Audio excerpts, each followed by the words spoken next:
What's happening, YouTube? It's your man and brother Mo Motivation Reactions. We're coming back to part number 5 of the Dream Team documentary.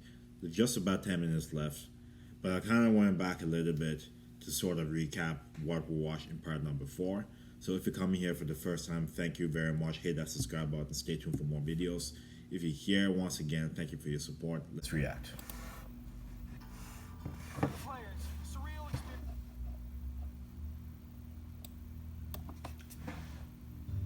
But even more memorable were the unlikely friendships developing behind the curtain. It was a unique mix. You know, Larry Bird and Patrick Ewing became like best friends. I got a white guy from Indiana, and I got a brother from Jamaica. Patrick said I could pick his mind. It took me 3 minutes. Now I get a chance to come back and start. I would have never guessed him and Patrick Ewing were like. That's the last people that I would guess. The only person that I really thought was him and Magic. That's it. I didn't think anybody else. Took me one. We were probably two of the most unlikely people you thought that would be friends. Yeah. But Deja vu or something? That's exactly what I said. Anyway, let's carry on. if you look, not only Larry and I got to be great friends, but all of those guys got to be much better friends. We all enjoyed each other. We all enjoyed the ride. And we got a sense of each other as men. Then, when we got to the court, it made it even better. The Dream Team's chemistry turned out to be the hallmark of their success as the players closed in on what they came for. Their big margins of victory may have been a testament to their dominance, but numbers couldn't capture what made watching them so unforgettable. Guys played the best basketball you've ever seen in your life. It was literally like great poetry or great art. At times you feel you're watching a performance, a concert, rather than a basketball competition. This was fun. This was like, it's how basketball's supposed to be. And at the center of the fun was the team's biggest star, who had come to Barcelona at the peak of his powers and shown how much his popularity had exploded. I will say this one thing about Michael Jordan. I've been around other celebrities in my life. I've never seen people react like they do to him. People go crazy when they see him.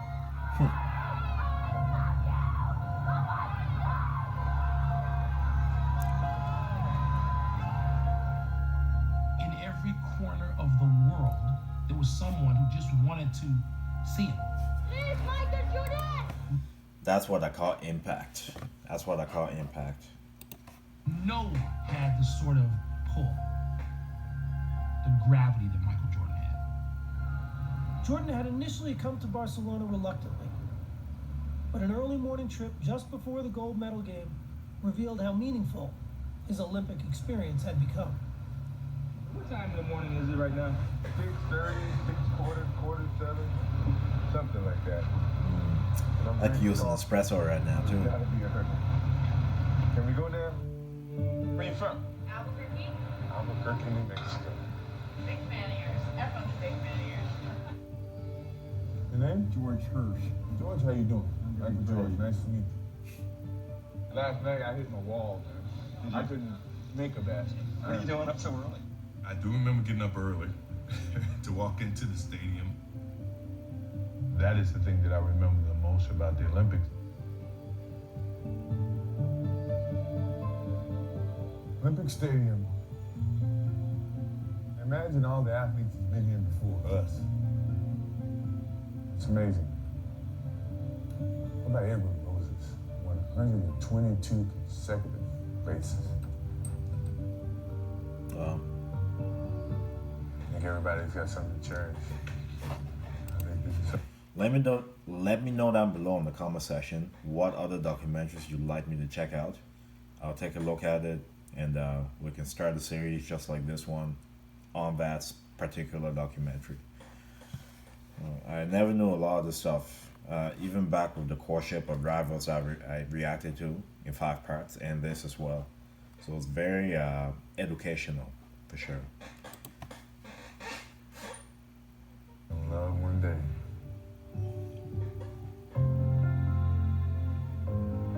Dream Team squared off against Croatia again in the gold medal game, offering the world one more lasting impression of their supremacy.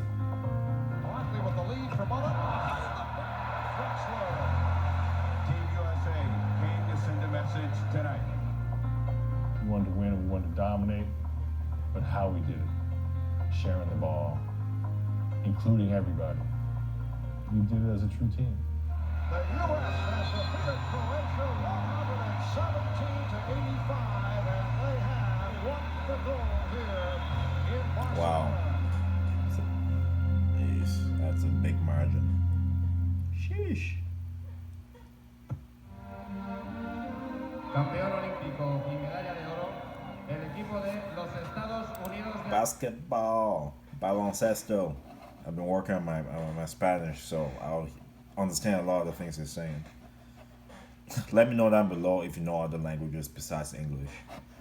I've been doing a lot of things behind the scenes to also work on my various languages I'm working on right now. Anyway, off topic, let's get back into it. I just noticed it because I saw basketball here. Also means baloncesto for any Spanish speakers out there. There was never really any doubt the Dream Team would win gold in 1992. But as they walked back onto the court to get their medals, the moment still overwhelmed them. You saw a lot of tears from players. It was a very proud moment for me because anytime you represent your country, that's a prideful thing.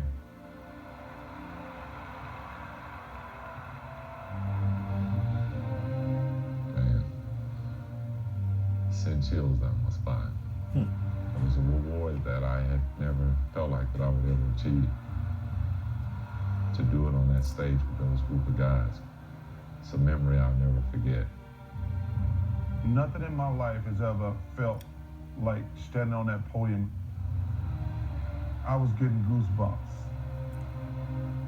Every single time I heard the national anthem after that had a different significance to me. I knew what it really meant. As a young kid growing up, I used to watch Olympics on TV with my father, and all he talked about was the Star Spangled Banner and the gold medal. It made him feel proud to be American. Being up on that podium that night and receiving it, my father, he'd been pretty proud. All those emotions just overcame me. I got to be one of the guys one more time for my country. I said, man, I'll never forget this moment. This is... Man, the United States basketball now, you almost cannot say they're going to win the gold medal. It's actually a competition now. Before, it was not. It was clear who was winning. It was just a matter of how much they're going to win by. Now, yeah, it's very competitive. US almost lost a couple of times, actually. After 2012. It wasn't evident anymore. This is how I wanted to go out. This group may well be the greatest team ever assembled in the history of team sports. But when the medal ceremony was over, another realization began to settle in.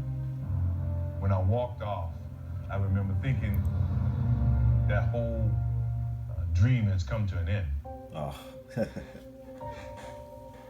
The next season, every Olympian except Magic Johnson and Larry Bird would return to the NBA. Michael Jordan and Scottie Pippen would win their third title against Charles Barkley and the Phoenix Suns. Damn. On the way to 6 championships overall, the last 3 with Tony Kukoc. Oh. Eventually, other members of the team would also win titles. But each NBA player on the Dream Team would reach the Hall of Fame. Still, it's what they did together that summer that had the biggest impact on the game. An impact that continues to grow today. It really lifted basketball, and It gave birth to international stars who had nothing to do with those games, Andrea but Baiani. who took so much from it. We made the game a worldwide game. You know, I talked to Tony Parker. I talked to Ginobili. I talked to Dirk Nowitzki. Those guys say their first love of basketball started with the Dream Team. And I'm really proud of that. Wow.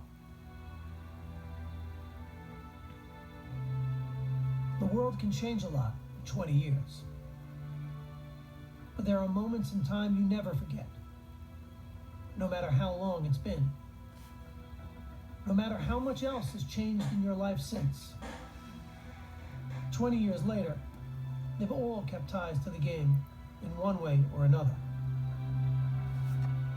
And they all talk about Well, Scotty is talking a lot of shit right now about his teammate, which I'm very disappointed in. For any of you keeping track of what's going on, Scottie Pippen is just going on a big mental breakdown, I guess. And he just...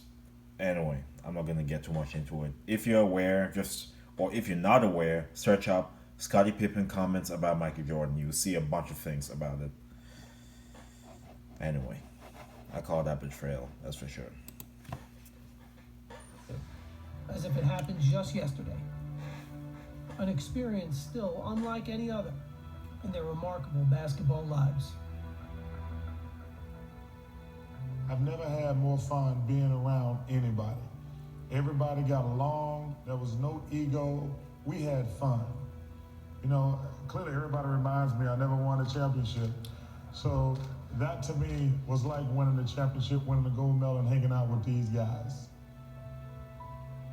The reward itself is really only a small part of the story. It's what the gold medal represents that will always tie these men together. This is like this fraternity. That's pretty awesome. I don't think you're ever going to be able to get 11 Hall of Famers to play all at once, you know, on one team. That's unheard of. We go on the bus. We come back. Walk out the hotel. Wave. Wave outside your window. I can't believe it. It's so magical. I just saw my God.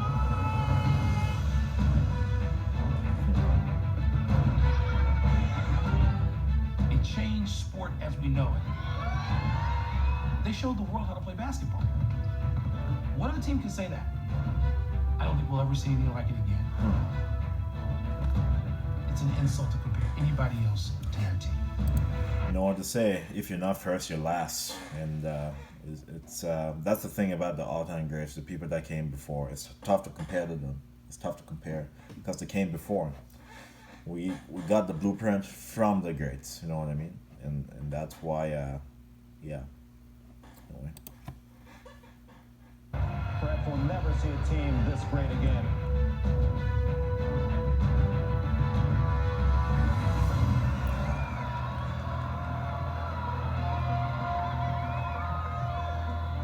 No team will ever have that happen. Hasn't had that happen.